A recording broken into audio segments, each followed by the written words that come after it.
वो हर रात चुपचाप रोता था। लोग समझते थे स्ट्रांग है, पर अल्लाह जानता था उसका दर्द। जब सब दरवाजे बंद हो गए, जब दुआओं का जवाब दर से आया, तब भी वो सजदे में गिरा और बोला, या अल्लाह, तू ही काफी है।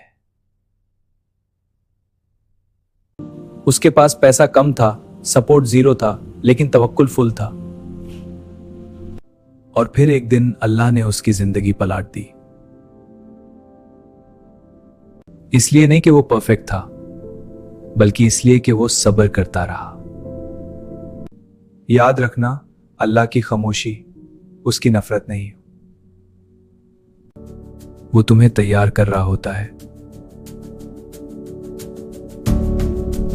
उस चीज के लिए जो तुम मांग भी नहीं सकते।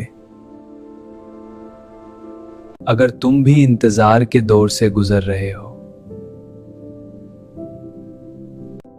तो ये वीडियो तुम्हारे लिए है।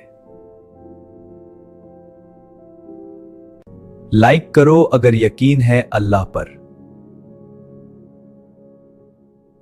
सब्सक्राइब करो रोज की ईमान वाली बातों के लिए।